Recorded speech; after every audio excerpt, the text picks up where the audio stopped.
Universitario. Hoy vamos a abordar varios temas pues, relacionados principalmente con lo que tiene que ver con los diagnósticos, porque a veces nos encontramos con situaciones que llegan a ser bastante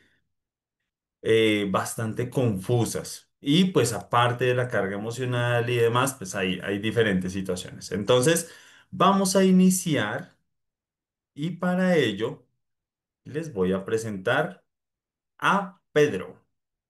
Entonces, Pedro es un señor de 80 años y don Pedro nos menciona que pues, ha estado teniendo dificultades para recordar cosas y estas dificultades se han ido presentando. Anteriormente pues tenía sus olvidos, la familia mencionaba como, pues bueno, a él se le olvidan las cosas, pero de repente puede ser la edad. Hasta que pues empezó a tener las dificultades ya de forma más marcada. La familia ya lo empieza a notar con cosas ya muy sencillas y estos olvidos se empiezan a presentar de forma muy seguida y de repente pues ya hay actividades que no puede hacer don Pedro solo. Entonces ya el manejo del dinero, pues es la esposa la que se empieza a encargar de esto. Espérenme, regáleme un segundo. Iniciar. Este era el que quería. Ahora sí. Entonces, eh, don Pedro, pues esta situación la lleva presentando desde hace años y pues ya hay un punto en el que la familia, de Pedro, su esposa como acompañante principal, dice, mira, ya, pues esta situación está muy preocupante. Entonces, pues vamos a consultarlo al médico. Entonces, Pedro va al médico y el médico general le mencionan, mire, que es que mi esposo está teniendo problemas de memoria, ya lleva pues unos años así, pero últimamente se ha aumentado esas dificultades, ya hay muchas cosas que se le olvidan, que son, pues vemos que es como más, son muy sencillas y no, pues ya estamos es preocupados. Y el médico general dice, listo, entonces vamos a hacer la remisión a neurología. Entonces, ya de entrada, cuando nos remiten una especialidad, pues empieza, ¿no? Una preocupación, ay, Dios mío, neurología. Y aparte de neurología, el nombre de la especialidad llega a ser, pues, genera como cierta intimidación. Bueno, entonces van, hacen los trámites, estas citas se demoran un poquito, pero pues finalmente llegamos donde el neurólogo. Mire que es que tenemos estos problemas y estas dificultades en la memoria. Entonces el neurólogo dice, mire, vamos a hacer lo siguiente, yo le voy a enviar unos exámenes, unas resonancias, unos TAC, un electroencefalograma, unos exámenes de sangre y demás. Y además la voy a remitir a unas especialidades. Voy a remitir a Pedro a geriatría, de pronto a psiquiatría y entre esos a neuropsicología. Entonces, ay, Dios mío, pero mire, bueno, entonces hacemos los exámenes, vamos, hacemos los controles y de repente vamos donde el neuropsicólogo. Entonces, la cita con neurología más o menos duró 20, 30 minutos y decimos, bueno, y con las otras especialidades nos damos cuenta que pasa así, pero llega neuropsicología. Y neuropsicología le dice, mire, vamos a hacer varias sesiones. El día de hoy, pues vamos a hacer una anamnesis o nos puede pasar porque en algunos centros ocurre que se hace todo el procedimiento en un espacio de tiempo determinado, más o menos 2 horas. En esas 2 horas, el neuropsicólogo empieza a hacerles unas preguntas. Oiga, que desde hace cuánto está teniendo las dificultades, ¿qué es lo primero que empezaron a notar? Y para hacer estas actividades, ¿cómo le va? ¿Será que lo hace? ¿Será que no? Y entonces empieza todo esto, ¿no? A ver, ah, no. Eh, volvemos aquí. Entonces, empiezan estas esta serie de indagaciones. Después le dicen a don Pedro, mire, vamos a hacer unas actividades, unas más sencillas, otras un poquito más complicadas.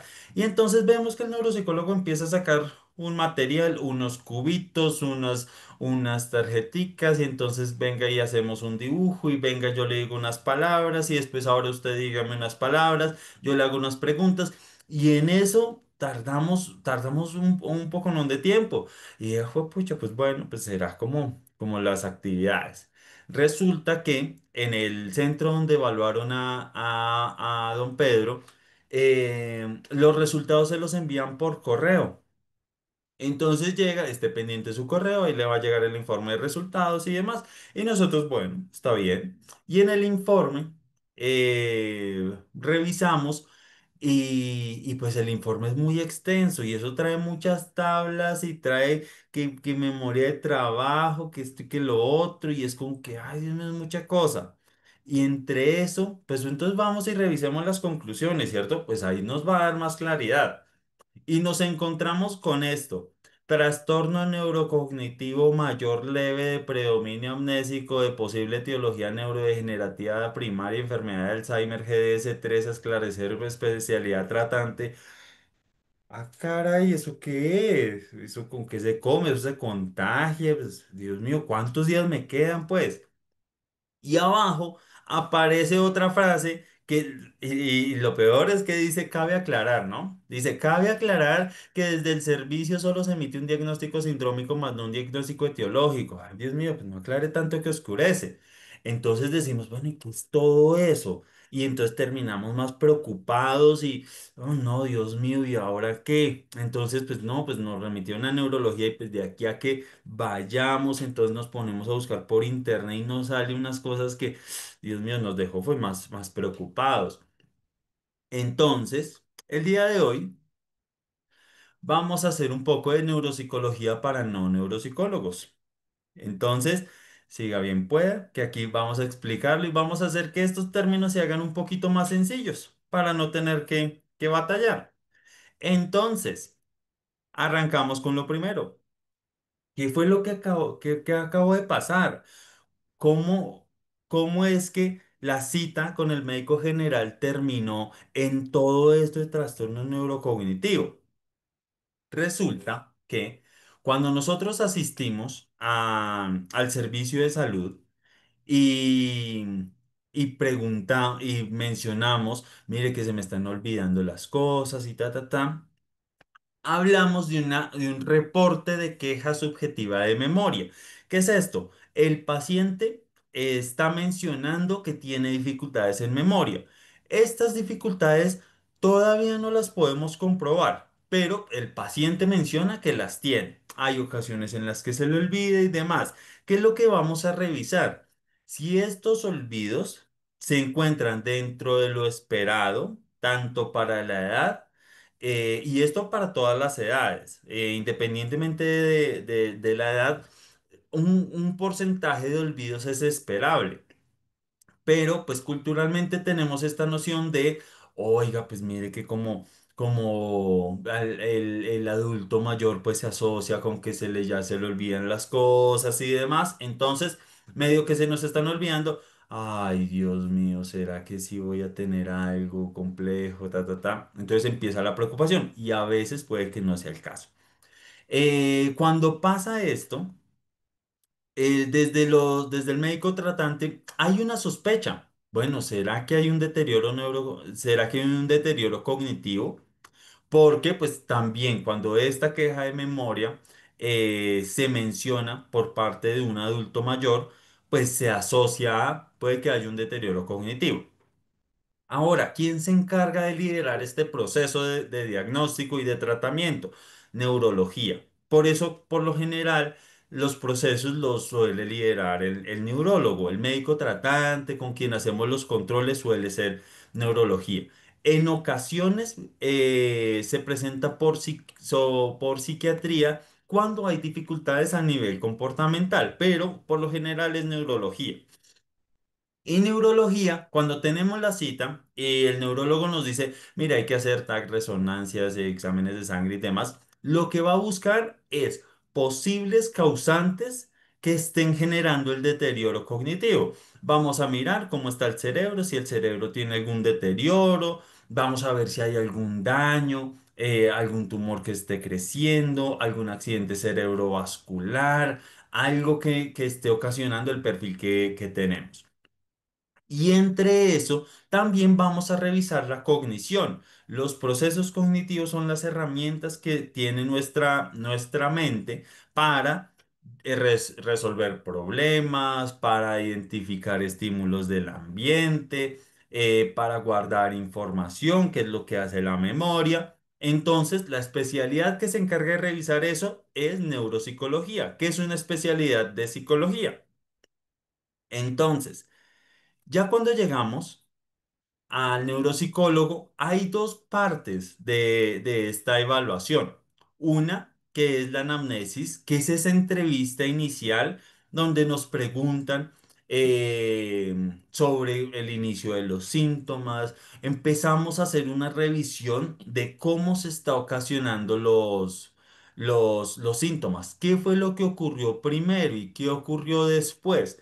Esto se le conoce como la novela sintomática. Entonces, esta novela sintomática para el neuropsicólogo le va a dar luces de qué puede ser lo que esté causando las dificultades. Entonces, no, es que arrancó un día y ese día tuvo, algo le pasó, tuvo un accidente como un derrame y de ahí en adelante empezó a tener las dificultades. Entonces, ahí estamos hablando de un inicio agudo. De un momento establecido podemos identificar que se empezaron a presentar estas dificultades. Y el curso, bueno, y de ahí en adelante, ¿qué pasó? No, pues tuvo el accidente, ha ido recuperando capacidades, pero pues igual, ahorita todavía le cuestan cosas. Entonces, es un curso que va en decrecimiento. Pero en otras condiciones, pues que no, pues más o menos, no, un día como tal, yo no sabría decirle, pero sé que más o menos viene con estos problemas de memoria desde ya hace como 6 años. Entonces, hablamos de un inicio insidioso. Es decir, no tenemos la claridad de dónde inició, va iniciando de a poco y cuando preguntamos, bueno, ¿y esas dificultades han aumentado o no? Mire que sí. Antes se le olvidaban unas cositas, algo muy, muy elemental, pero ahora ya es más seguido, ya incluso hay familiares que vienen y ya lo empiezan a notar también estos fallos. Ahí hablamos de un curso progresivo. Se identifica también la revisión de antecedentes. Tomamos en cuenta algo que se llama la reserva cognitiva. Y eso podemos hacer una estimación de la reserva cognitiva con el nivel de escolaridad. Por ejemplo, una persona que pues hizo un nivel de estudios muy amplio, que estudió posgrados y demás, que se dedicó a esta parte académica, posiblemente tiene una reserva cognitiva que hace que si bien pueda tener dificultades, puede que esas dificultades no estén tan marcadas. En cambio, una persona que pues tiene pocos estudios, que una persona, por ejemplo, que viene del campo, puede que no tenga una reserva cognitiva tan amplia y esto puede ocasionar que si llega a presentar un deterioro, se marquen un poco más los síntomas. También esto nos va a servir para tener un comparativo. Entonces, cuando nosotros tenemos una persona que tiene justamente un nivel de estudios muy alto y en las pruebas tiene un desempeño pues un poco más bajito, ahí podemos decir, oiga, mire que sí hay un deterioro importante. Mientras que puede que una persona que venga, que tenga un nivel de estudios pues más bajito y su desempeño pues no sea tan alto, puede que esté relacionado, que no represente como tal un deterioro pues tan significativo. Entonces tenemos la parte de la anamnesis y tenemos la aplicación de las pruebas. ¿Cuál es el objetivo principal? Revisar todos los procesos cognitivos. Pero Daniel, pues nos hablaron fue de que la memoria es lo que está fallando. Sí, pero pues hay que revisar qué otros procesos están afectados. La memoria depende de muchas cosas. Depende de que tengamos una atención para poder recibir los estímulos. Depende de nuestra capacidad para ordenar la información, porque si tenemos la información ordenada, va a ser más fácil sacar esa información. En cambio, si tenemos la información desorganizada, va a ser más difícil y el hecho de que sea difícil sacarla puede que nosotros lo confundamos con hay problemas para guardar información, pero en este caso no necesariamente aplicaría así. Puede ser que tenga la información que le esté guardando, pero como la guarda de forma desorganizada, le cuesta sacar esa información. Entonces, lo que hacemos es aplicar una serie de pruebas. Estas pruebas que se ven desde afuera como pues, actividades más didácticas y demás, son pruebas que tienen una validación, que tienen una confiabilidad y que tienen una aplicación, una calificación que depende de la edad. También se le menciona tanto a familiares como al propio paciente que pues en las actividades, por eso se dice, hay actividades que inician fáciles y van a terminar un poquito más difícil. Eventualmente, pues hay momentos donde pues, no logra completar las actividades, pero al momento de calificar, decimos, ah, mire, esa calificación que tiene, tomando en cuenta la edad y la escolaridad, se encuentra dentro de los parámetros normales. Mientras que esa misma puntuación en otra persona puede que indique un nivel de afectación. Ahora, con la aplicación de pruebas, aquí vamos a ver si la queja subjetiva de memoria es en realidad un problema de memoria. Por ejemplo, hay personas que tienen pues, signos de ansiedad, que tienden a estar un poco más preocupadas, entonces llegan a estas edades, ya 70 años, y entonces de repente se les olvidó algo. Y dicen, ay, no, ya me va a empezar a dar esto, Dios mío. Y entonces consultan. Y es un paciente que pues, lo identificamos porque por lo general va solo a su sesión o va acompañado, pero el acompañante realmente no tiene mucho por hacer. Es decir, el transporte igual se ubican y demás, están pendientes, traen su propia libretica y dicen, mire, pues es que me pasa esto y esto y esto. Y en las pruebas resulta que no les va mal. Entonces decimos, pero entonces si acá no les va mal, ¿qué puede estar afectando? La parte emocional también nos puede estar influyendo. Entonces, las pruebas lo que nos va a permitir es identificar si hay realmente o no algunas fallas en la memoria o en otros procesos. Ahora, la aclaración que no era tan clara. Decía un diagnóstico sindrómico y un diagnóstico etiológico. A grandes rasgos, un diagnóstico sindrómico es ¿qué es lo que tiene el paciente? Ey, ¿qué es lo que tiene el paciente? El paciente tiene un deterioro cognitivo o no. Y el diagnóstico etiológico es ese deterioro, ¿por qué se está presentando? Ahora, vamos a mirar el diagnóstico sindrómico. Ahí es cuando nos aparece el trastorno neurocognitivo. No, espérese, vamos a hablar un poquito más claro del tema. Para determinar un deterioro cognitivo, vamos a tomar en cuenta dos factores principales. Esto nos aplica para todos los deterioros cognitivos. ¿Listo? Entonces, por un lado, la funcionalidad. Estas siglas puede que se las encuentren también en los informes, en donde dice funcionalidad independiente para las ABC, con apoyo para las AIBD, con apoyo para las AABD. Ah, bueno, sí, profe, ¿y qué eso qué significa? Las ABC son las actividades básicas del cuidado. Las actividades básicas del cuidado van a incluir tareas de higiene y de aseo personal. El paciente se baña solo, se viste solo, se amarra los zapatos, se cepilla los dientes. El amarrado de zapatos y el cepillado de dientes suelen ser las tareas que son un poco más complejas de la parte de higiene. La alimentación, come con cuchara, come con tenedor, come con cuchillo, se le tiende a regar o hay que paladearle, qué dificultades estamos presentando ahí.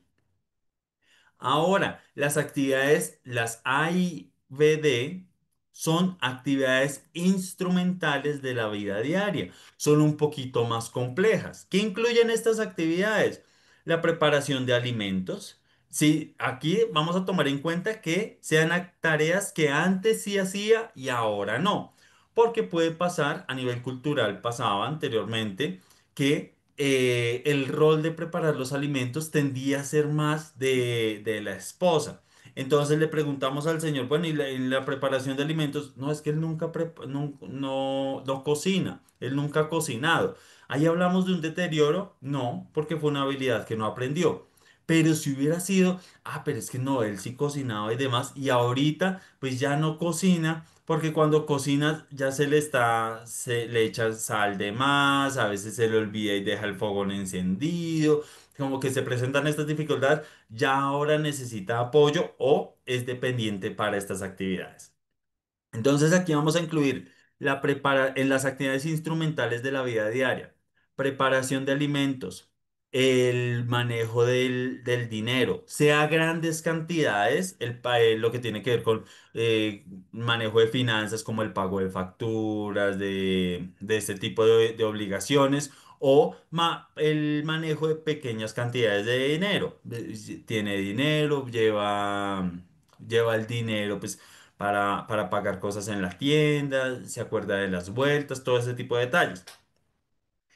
Y el uso de transporte público. El uso de transporte, en este caso puede ser el uso de transporte público si conoce las rutas y si previamente las conocía, o también en caso de personas que pues manejen vehículos, si se logra orientar. Si no, pues es que resulta que antes él se ubicaba perfectamente y conocía las calles y las carreras y los barrios y demás, y ya ahora no. Ya ahora nos estamos enredando en la calle, pues a veces se pasa de la curva que tenía que hacer, todo este tipo de cosas.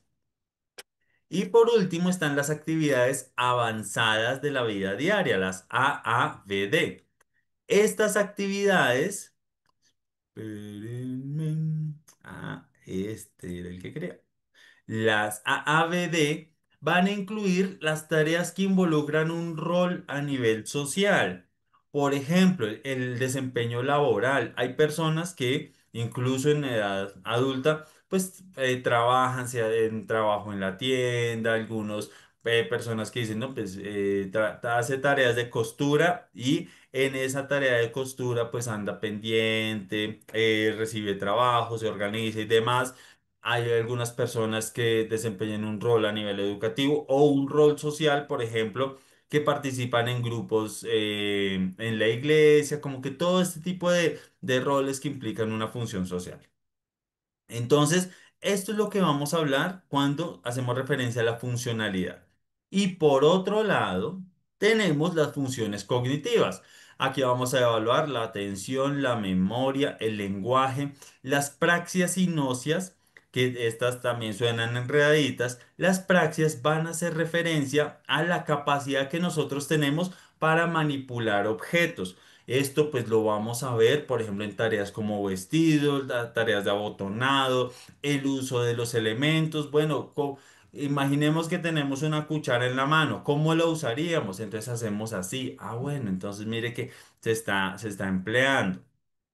Y las nocias hace referencia a la identificación de los objetos. Este objeto que le estoy presentando para que se use, le muestro un peine. Entonces, ¿cómo lo usaría? Entonces la persona hace pues la gesticulación. Bueno, y ese otra cosa ¿para qué sirve? No, eso es para cortar la carne. Entonces, porque le mostramos un cuchillo, por ejemplo.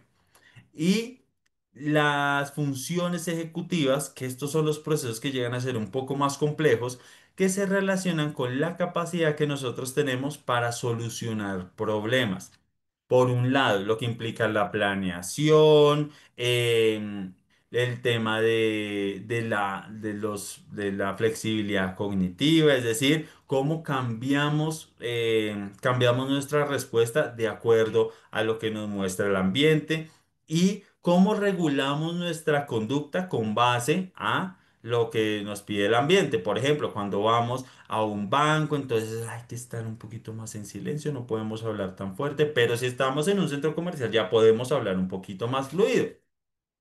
Entonces, esta regulación comportamental también hace parte de las funciones ejecutivas. Y estos dos pilares son los que nos van a determinar si hay o no un deterioro cognitivo. Ahora, con esto vamos a ver la clasificación. Y aquí nos podemos encontrar con tres tipos de diagnóstico. Uno, paciente que se encuentra dentro de los parámetros normales. Aquí es el escenario en donde pues, la persona menciona que, oye, tengo dificultades, a veces como que se me olvida, no le presto atención a unas cosas. Le aplicamos las pruebas, en general todo dentro de lo normal, y le explicamos, mire, es posible que se deba a temas emocionales, algunos otros factores, pero pues en sí no hay dificultades cognitivas. Pasamos a una estancia que se llama el deterioro cognitivo leve. Cuando hablamos de deterioro cognitivo leve, hablamos de una dificultad en uno de los procesos cognitivos, ¿sí? Entonces resulta que no, en la memoria sí salió ahí como que tenía sus dificultades, sí le salió alterado en las tablitas, pero es el único proceso. Y resulta que pues si bien pues necesita, hay veces toca estar pendiente en algunas tareas como el tema del manejo de dinero y demás, pues en general pues, la persona lo logra llevar sin mayores dificultades, es decir, tiene un nivel de funcionalidad. Entonces hablamos de un deterioro cognitivo. Y ahora entramos al trastorno neurocognitivo mayor. Anteriormente se le llamaba a este trastorno neurocognitivo mayor como demencias. Pero el término demencias pues ya se dejó de usar y ahora se habla de trastorno neurocognitivo mayor. Y aquí puede ser trastorno neurocognitivo mayor leve cuando hay dificultades en las actividades instrumentales de la vida diaria, pero las actividades básicas se encuentran sin dificultades. En el trastorno neurocognitivo mayor moderado hay dificultades en las actividades instrumentales y en algunas actividades básicas del cuidado. Resulta que ya en el cepillado ya tenemos que ayudar tantico. Al momento de bañarse tenemos que, oiga, acuérdese del champú, acuérdese de secarse, cerremos la llave, todo ese tipo de apoyos, pero son unos apoyos pues un poquito más leves en esas actividades básicas del cuidado. Y un trastorno neurocognitivo mayor severo es donde incluso en las actividades básicas del cuidado llegamos a tener dificultades.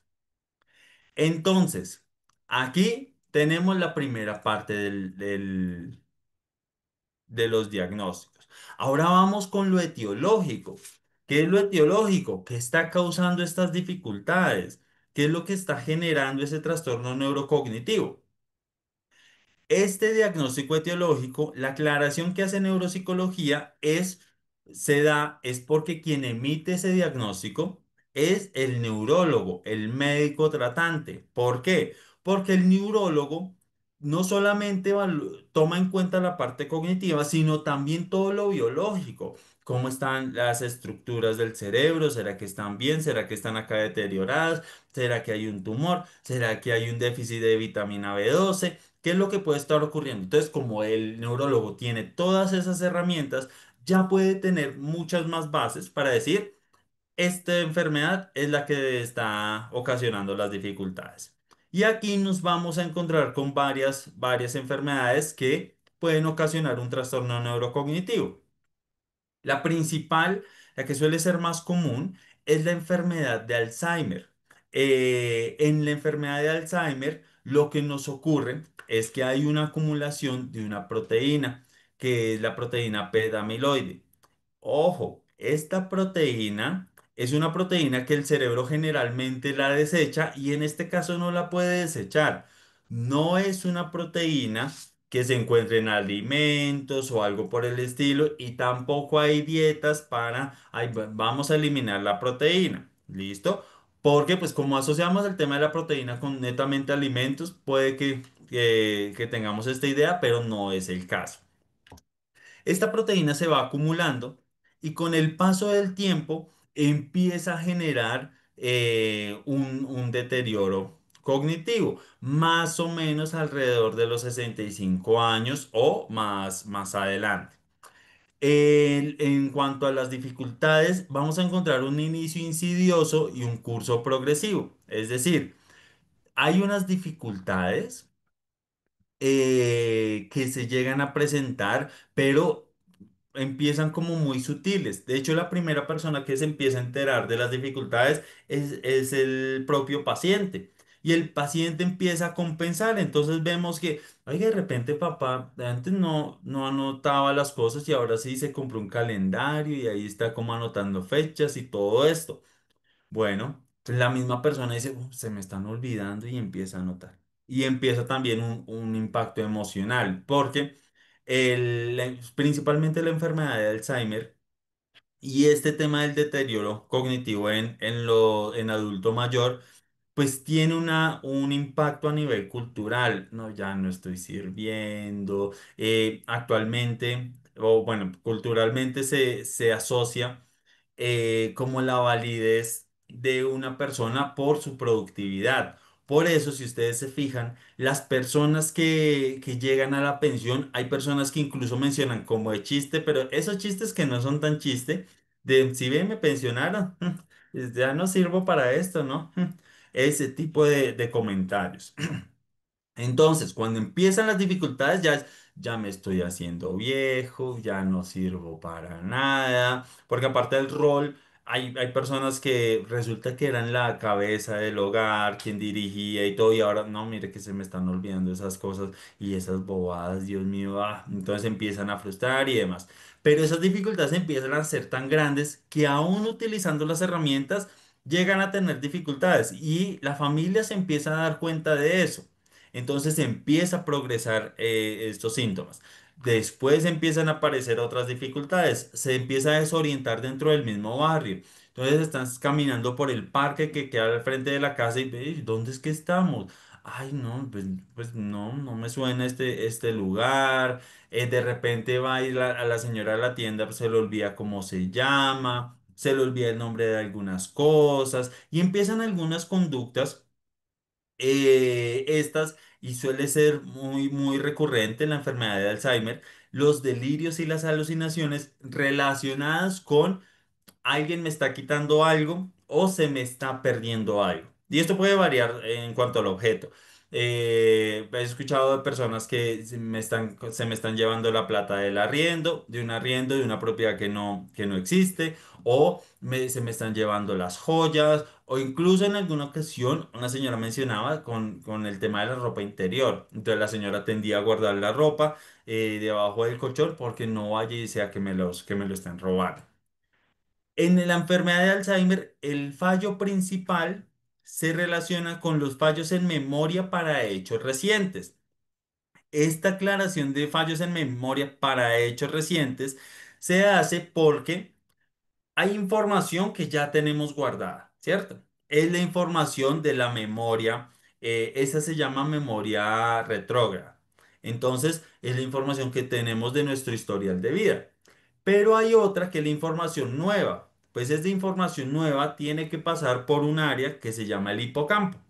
Y el hipocampo es como la secretaria de, sí, un momento, permítame, acá tengo su información y ya ahorita la guardamos, bien pueda esperar. Y resulta que como empieza a fallar el hipocampo, esa información nueva, pues no hay quien la reciba, entonces la dejan por ahí y se empieza a perder y no logra llegar a la memoria ya a largo plazo, ya la que nos queda ahí guardada. Entonces, cuando hacemos las entrevistas, es común que nos mencionen: sí, mire, es que tiene memoria de eso, pero usted le pregunta de hace 30 años y le responde sin problema. Pero pregúntele qué almorzó hoy y no se acuerda. Entonces, hablamos de un deterioro que afecta principalmente la corteza del cerebro, es decir, como la superficie del cerebro. Y aquí, pues, neurología lo que hace es descartar otras causas. Por ejemplo, permítame un segundito.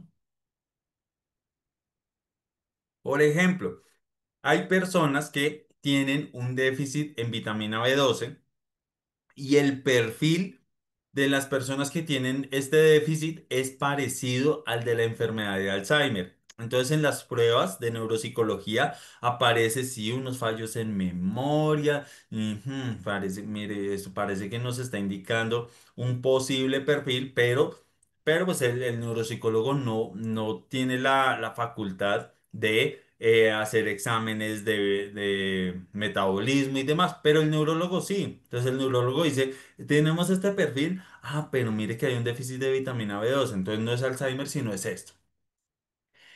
Cuando hablamos de enfermedad de Alzheimer, y esto aplica solo para la enfermedad de Alzheimer, hablamos de los GDS, que es una escala global de deterioro. Esta escala se divide en 7. Entonces, digamos, para hacer la división, a grosso modo, podemos separarlo de esta manera. Cuando hablamos de GDS1, GDS2, podemos hablar de un deterioro cognitivo leve. Cuando hablamos del 3 o 4 ya hablamos de un trastorno neurocognitivo. Entonces puede ser un trastorno neurocognitivo mayor, leve o moderado. Entonces, en este caso, pues ya es un deterioro moderado. Y en el GDS del 5 al 7 ya hablamos de un trastorno neurocognitivo mayor, moderado a severo, ya severo directamente y así sucesivamente. Entonces, este GDS pues nos da como esa guía. Ahora, vamos a hablar de las demencias vasculares o del deterioro de origen vascular. Este puede tener también varios orígenes. Hay unos que se presentan por un accidente puntual. Entonces, mire que estábamos comiendo y demás, y pues mi papá empezó a tener unos gestos como raros, entonces como que la mitad de la cara como que se le durmió, algo por el estilo, y de repente se desmayó, entonces pues nos tocó llevarlo a urgencias, y en urgencias nos dicen, no, que es que tuvo una isquemia. ¿Eso qué es una isquemia? La isquemia es un tipo de accidente cerebrovascular donde el cerebro deja de recibir el flujo sanguíneo por un periodo de tiempo en una zona determinada. Esto puede ser porque tuvo un trombo, o una masita que taponó un poquito las arterias de esa zona en particular o alguna otra situación. O por el contrario, se presentó el flujo y tuvo una hemorragia. Entonces la arteria llegó y se reventó y eso ocasionó pues un daño en esa zona. Entonces ahí hablamos de un inicio agudo. Eh, ¿Qué suele pasar? Cuando se presenta un único episodio, se presenta o aparece el perfil en donde pues hay unas dificultades, con el paso del tiempo llegan y se están estabilizando y queda con unas dificultades puntuales. Pero esas dificultades no aumentan, pero tampoco disminuyen. Hablamos de un curso estable. En otras ocasiones se pueden presentar el rompimiento de vasitos más puntuales. Ahí podemos empezar a hablar de un inicio insidioso porque son vasitos muy pequeños, pero un curso progresivo, porque esos vasitos como se rompen de forma tan seguida, pues empiezan a ocasionar un daño cada vez mayor. Los síntomas van a depender de la zona. Pero por lo general, cuando se habla de demencia vascular, hablamos de unas dificultades que pareciera que fueran de memoria, pero no tanto. Entonces, ¿cómo lo identificamos en las pruebas? Las pruebas de memoria, sobre todo en las de memoria verbal, tenemos una lista de palabras. ¿Qué es esto? El róbalo, chaleco, el dominó y el apio. Resulta que decimos unas pistas. ¿Cuál es el pescado? Es el róbalo. ¿Cuál es la prenda de vestir? El chaleco. ¿Cuál es el juego de mesa? El dominó. Entonces, cuando hacemos el recobro de las palabras, oiga, su merced, digamos, don Pedro, ¿se acuerda de las palabras que habíamos repasado anteriormente? Y dice, no. No, pues no me acuerdo. Ay, no, no sé. Entonces, de manera libre, bueno, tenemos ahí unas dificultades. ¿Se acuerda que en la lista de palabras mencionamos un pescado? Y dice, el róbalo, sí, ya. Claro. Y se acuerda que mencionamos una prenda de vestir. Pues el chaleco, claro. Entonces, ¿qué nos quiere decir? En el informe aparece de manera libre con dificultades, pero con la clave se beneficia.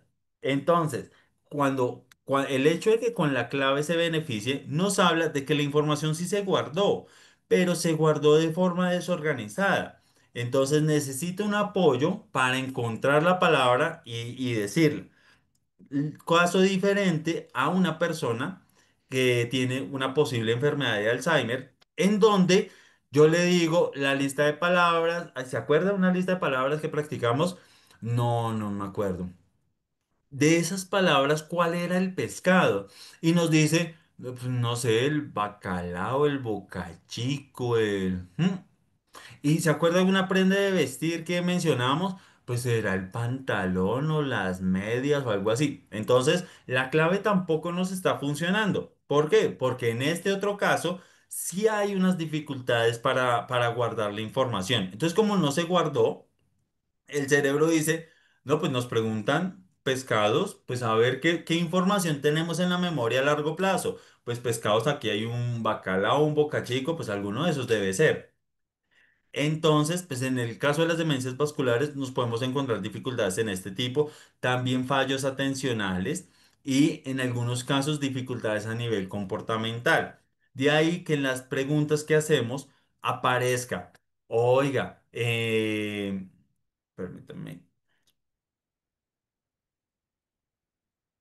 no, que nos dice, oiga, es que resulta que mi papá de repente empezó a ser más imprudente y él era pues normalmente muy respetuoso y demás y ahora dice palabras, entonces se encuentra por allá, vamos al parque y hay una señora y ya le dice comentarios, eso antes no lo hacía.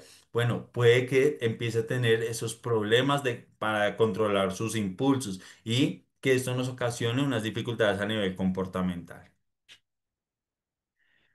En la enfermedad de Parkinson, esta es otra que se suele escuchar mucho. Aquí empieza a aparecer unos daños en una estructura debajo del cerebro que se llama la sustancia nigra y unos ganglios basales, que son unos ganglecitos que están ya dentro del cerebro, debajito de la corteza. Estas estructuras se encargan de controlar la coordinación motriz. Entonces empiezan a aparecer unos síntomas motores. Por lo general, los síntomas motores suelen aparecer antes. De ahí la novela sintomática que mencionábamos. Oiga, pero es que eh, epa, mire que, con que, ¿hace cuánto inició con esas dificultades para coordinar los movimientos, ese temblor desde hace cuánto? No sé, desde hace 10 años.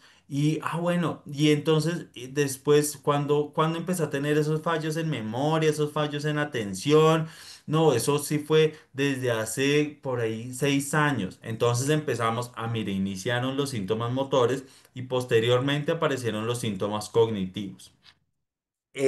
Aquí, pues entre los síntomas motores aparece la bradicinesia, que es una lentificación en la ejecución de los movimientos, unos temblores, rigidez, alteraciones en los reflejos posturales, entonces puede pasar que la persona se tropiece y no haga el reflejo de paracaidista que llaman, que es el extender las manos para protegerse. A nivel de las gesticulaciones puede pasar que lo veamos un poco más como sin gesticulación, pero no necesariamente es porque no se esté sintiendo muy emocionado o algo por el estilo, sino porque pues la gesticulación, la motricidad de los músculos de la cara pues no está dando. Entonces a veces la persona está así, "No, pues yo estoy bien contento y mire que esto y lo otro", pero pues la gesticulación no acompaña a eso. Y por otro lado tenemos unos síntomas cognitivos. Aquí encontramos unos fallos atencionales y los fallos en memoria por funciones ejecutivas, lo que les mencionaba anteriormente. Hay unos fallos en memoria, pero no por la memoria directamente, sino porque guardamos la información de forma desorganizada. De ahí pues van a emerger otras dificultades, la parte del lenguaje también, el lenguaje expresivo empieza a costar un poquito más al momento de hablar y demás. Aquí vamos a encontrarnos con otra. Esta es más o menos común, que es la degeneración global frontotemporal. Aquí nos vamos a encontrar un deterioro cortical de la corteza, la superficie del cerebro, que se acentúa en los lóbulos frontales aquí y los lóbulos temporales, como de los lados. De ahí la importancia de la resonancia. En la resonancia se ve que, oiga, mire que aquí los lóbulos frontales y temporales se están viendo deteriorados, pero el resto de estructuras no. Entonces, a eso es un indicador. Aparece comúnmente en pacientes entre 45 y 65 años, aparece en adultos más jóvenes en comparación de la enfermedad de Alzheimer o incluso la enfermedad de Parkinson.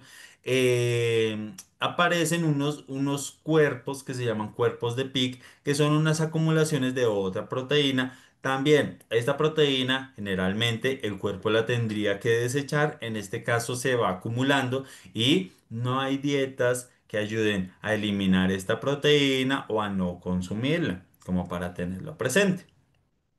Y esta, la degeneración frontal, el oval frontotemporal, tiene un concepto más, que son las variantes. Estas variantes nos van a hablar de con qué síntomas con qué síntomas arrancamos. Entonces, la variante puede ser conductual. Mire que mi papá pues estaba así y de repente empezó a portarse como si fuera un niño chiquito. Y entonces, y a sacarle la lengua a los otros, a veces nosotros pues nos daba pena porque hasta lo regañábamos porque ¿qué le pasa? Sobre todo la variante conductual, llega a ser un poco más difícil de identificar porque la parte conductual no la relacionamos con la cognición. Por ejemplo, la memoria, si decimos, ah, bueno, de pronto ahí como que la mente le falla y demás, pero lo conductual podemos decir, ah, no, es que le dio la chochera. Y entonces ahora se pone bravo por todo o llora por todo. ¿Y eso qué será? Y resulta que no identificamos que puede estar relacionado con unas dificultades para regular su propia conducta.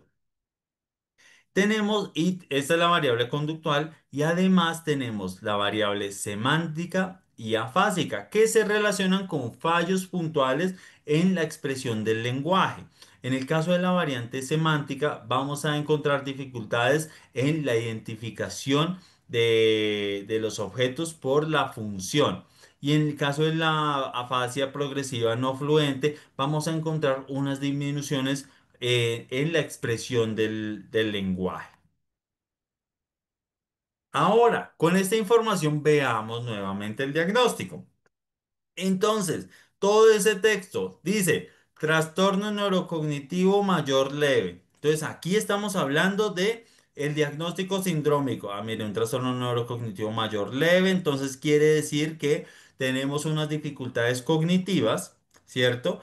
Tenemos que a nivel funcional hay dificultades a nivel de actividades instrumentales por el hecho de que ya no está manejando finanzas, todo esto. El uso de transporte pues ya toca acompañarlo a todas partes y por otro lado hay tareas en las que toca hacerle una pequeña supervisión. Entonces, aquí estamos hablando de un trastorno neurocognitivo mayor leve. De predominio amnésico, que este amnésico hace referencia a la memoria. Es decir, la dificultad principal que tenemos es en la memoria. Aquí este predominio nos puede cambiar. Puede ser predominio atencional, predominio disejecutivo, predominio expresivo cuando hablamos del lenguaje o algo por el estilo de posible etiología neurodegenerativa primaria, es decir, este perfil que nosotros tenemos no lo está causando una enfermedad neurodegenerativa, que en este caso se sospecha de la enfermedad de Alzheimer y un posible GDS3.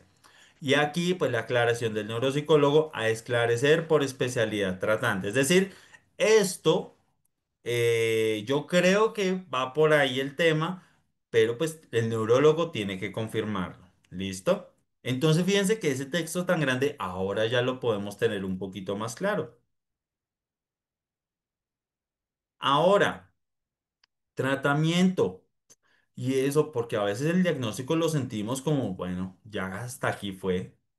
Entonces, pero no necesariamente. Entonces vamos a hablar del tratamiento. Y en el tratamiento es importante tener, claro, cuál es el objetivo. El objetivo va a ser mantener los procesos que tenemos. Cuando hablamos de una enfermedad neurodegenerativa, ¿por qué? El tema de la recuperación de funciones llega a ser muy difícil. Entonces, en este caso vamos a mantener los procesos que tenemos conservados y el nivel de funcionalidad. Si en algún momento, y esto para tenerlo muy presente, si en algún momento les menciona, oiga, pues que mire que uy, de Estados Unidos salió un medicamento, pues la machera y eso le ayuda, eso fulanito se lo tomó y ahorita está, mejor dicho, ya volvió a ser más pilo y demás, con cuidado, prendan las alarmas, porque a veces pasa que pues nosotros en nuestra desesperación, porque pues queremos que nuestro familiar esté bien, que pueda ser el familiar de antes, pues podemos estar propensos a caer en ese tipo de situaciones. El tratamiento por lo general tiene tres paticas. Y esto, lo mismo, independientemente de la patología. Por un lado, la estimulación cognitiva, lo que hacemos en neuroactivo, que mantengamos el cerebro activo a través de diferentes actividades, actividades tanto físicas como cognitivas, tareas de movilidad, tareas de lápiz y papel, tareas en computador, tareas en el aula. Todo esto va a mantener el cerebro activo desde diferentes frentes. Por otro lado, la psicoeducación, lo que estamos haciendo en este momento. Bueno, ¿qué son esos conceptos? Que tenemos que tener una claridad en ese aspecto. Y por otro lado, que pues esto es algo que iremos viendo en otras ocasiones, el uso de herramientas y estrategias. ¿Qué es lo que necesitamos en ese, frente a situaciones determinadas? Lo que necesitamos es, pues, ¿cómo podemos abordar? Que es que mi papá pues, se pone bravo con tal cosa. ¿Qué podemos hacer? El objetivo final de esto es que podamos hacer un abordaje sin tener que desgastarnos. Y el apoyo al cuidador, que esto a veces lo dejamos de lado, pero es fundamental. Y por otro lado, el apoyo farmacológico, que este nos lo brinda únicamente el médico tratante. Aquí ningún, ni siquiera terapeutas, el único que tiene la facultad de mencionarlo es el médico tratante, que suele ser neurología, en ocasiones psiquiatría. ¿Listo? Como para que lo tengamos presente. Y ahora, con todo esto, nos quedan pendientes muchas cosas, las estrategias de manejo, qué hacemos en situaciones puntuales, cómo nos podemos comunicar con nuestros familiares, qué adaptaciones podemos hacer en casa y bueno, muchas cosas más para futuros episodios. Por lo pronto, muchas gracias y vamos a hacer un pequeño espacio para preguntas. Entonces, si se fijan en Zoom, podemos presionar un botón para levantar la mano y pues le damos la palabra para poder hablar. Entonces, quien tenga alguna preguntita, por favor, levantar la mano.